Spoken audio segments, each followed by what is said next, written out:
Dans cette vidéo, essayons de comprendre les causes et le déroulement de la Seconde Guerre mondiale, mais aussi les conséquences terribles de ce chapitre de l'histoire.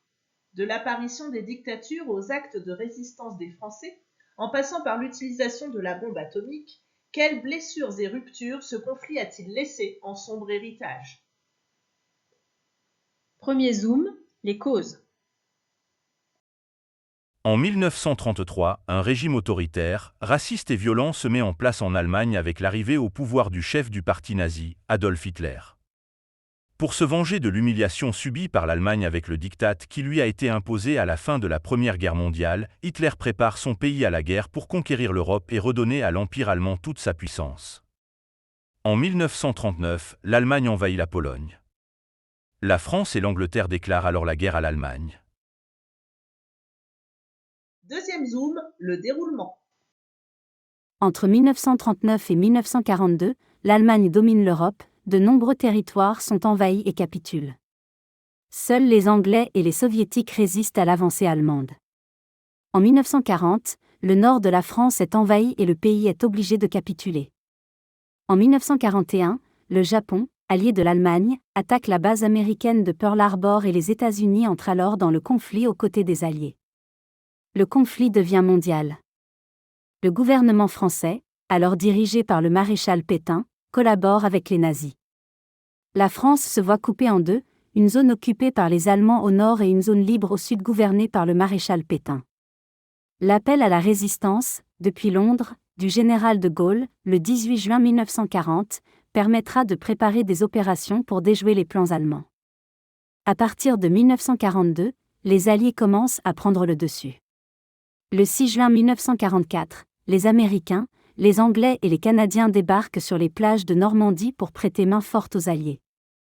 Le général Leclerc libère Paris le 25 août et l'Allemagne finit par capituler le 8 mai 1945. Le Japon finira par capituler également le 2 septembre après le lancement de 2 bombes atomiques par les États-Unis, sur Hiroshima et Nagasaki. Troisième zoom, la France sous l'occupation allemande. En 1940, l'Allemagne nazie divise la France en 2 territoires. Au nord de la ligne de démarcation, on trouve la France occupée par les Allemands. Le sud de la France est la zone libre, même si le maréchal Pétain y impose son autorité avec le gouvernement de Vichy. Il contraint les policiers français à travailler avec la Gestapo, police nazie, et participe à l'arrestation de nombreux juifs et résistants. Il était très difficile de passer d'une zone à l'autre sans laisser passer par nécessité de travail ou d'impératif familial. La vie quotidienne est très difficile car la nourriture manque. Le gouvernement de Vichy met en place les tickets de rationnement pour avoir du pain, du lait et quelques légumes. Les Allemands réquisitionnent les logements et les voitures. L'essence manque et coûte très cher. Les Français utilisent alors le vélo pour se déplacer. Un service de travail obligatoire, nommé STO, est mis en place pour les jeunes hommes et les femmes sans enfants. Pour compenser le manque de main-d'œuvre allemande, ils devaient partir dans des camps de travail allemands. Les prisonniers français étaient également envoyés en Allemagne pour y travailler. Quatrième zoom, la résistance. Pendant l'occupation allemande, la France collabore avec l'Allemagne nazie de Hitler. Le maréchal Pétain crée notamment une milice qui traque les Juifs et les résistants. Face à cette collaboration, de plus en plus de Français choisissent de résister. Le 18 juin 1940 depuis Londres, le général de Gaulle lance un appel radio pour lutter contre l'occupation nazie. Il devient le chef de la France libre et organise la résistance depuis l'extérieur.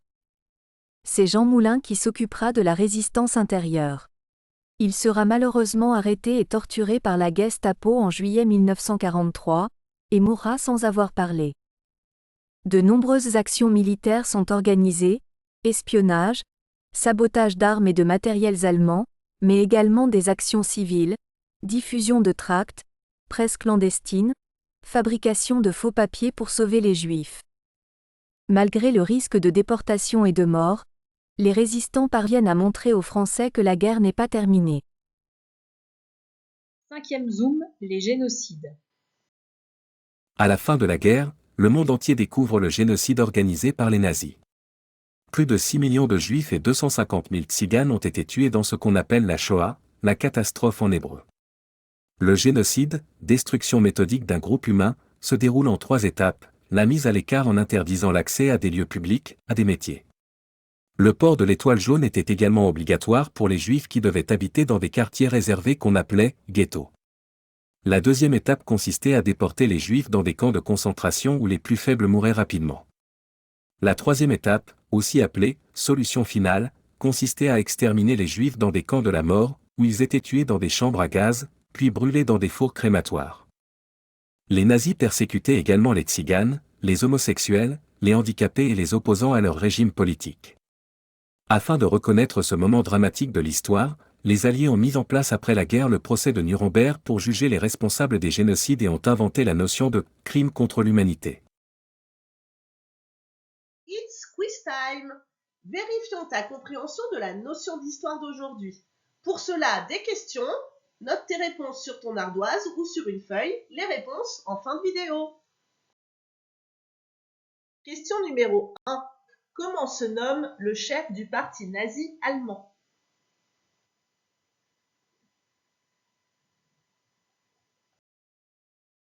Deuxième question. Quel pays l'Allemagne envahit-elle en 1939?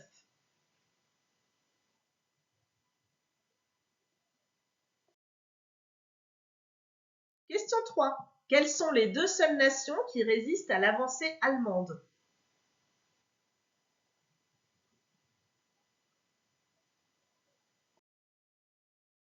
Question 4.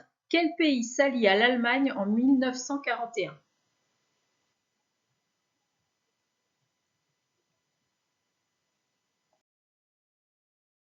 Question 5. Quel chef du gouvernement français décide de collaborer avec les nazis?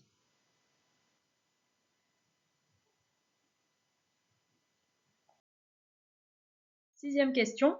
Qui lance un appel à la résistance le 18 juin 1940?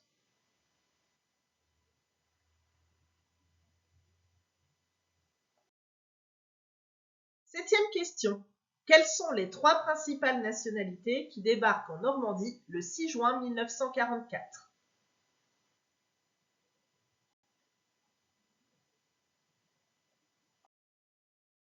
Question 8. Quelle est la date de la capitulation allemande?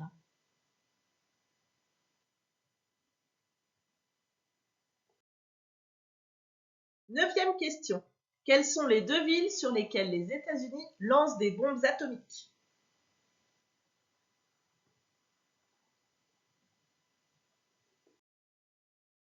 Dixième question. Quel nom donne-t-on à la police allemande nazie?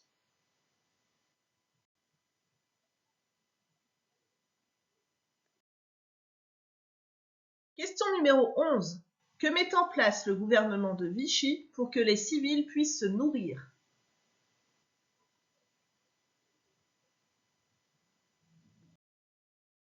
Question 12. Pourquoi les Français utilisent-ils le vélo pour se déplacer?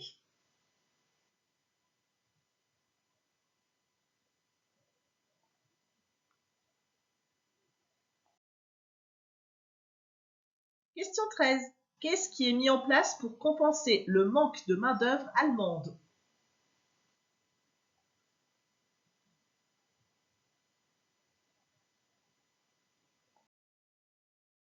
Quatorzième question. Que crée le maréchal Pétain pour traquer les Juifs et les résistants?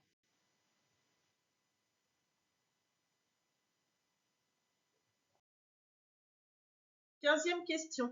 Qui s'occupe de la résistance intérieure sous l'occupation allemande?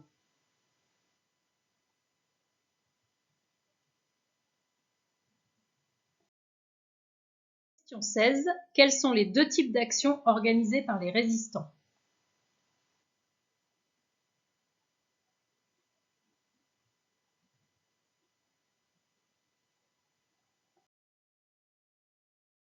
Question 17. Quel nom donne-t-on au génocide juif organisé par les nazis?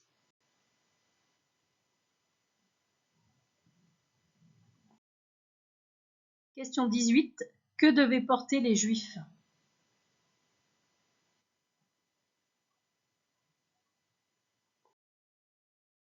Question 19. Quel nom donnait-on au quartier réservé aux Juifs?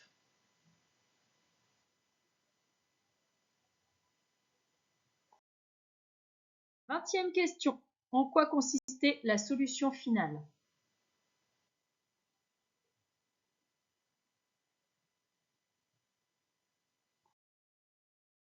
Question 21. Qui les nazis persécutaient-ils également?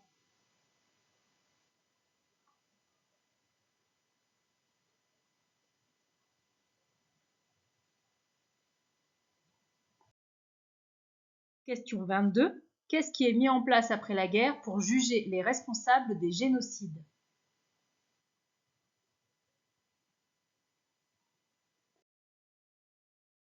Dernière question.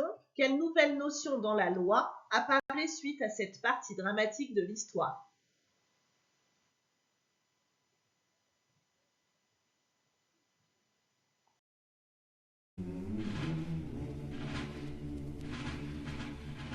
Amis, entendu le vol noir des corbeaux sur nos plaines. Amis, entendu les cris sourds du pays qu'on enchaîne. Oh, et partisans, ouvriers, paysans, c'est l'alarme. Ce soir, l'ennemi connaîtra le prix du sang et des larmes. Montez de la mine, descendez des collines, camarades. Sortez de la paille, les fusils, la mitraille, les grenades. Oh, et les tueurs à la balle et au couteau, tu hérites. Oh, et saboteur, attention à ton fardeau, dynamite. C'est nous qui brisons les barreaux des prisons pour nos frères. La haine à nos trousses et la faim qui nous pousse, la misère. Il est des pays où les gens au creux des lits font des rêves. Ici, nous vois-tu, nous on marche et nous on tue, nous on crève. Ici, chacun sait ce qu'il veut, ce qu'il fait quand il... À bientôt pour une nouvelle vidéo, historiquement, les maîtresses.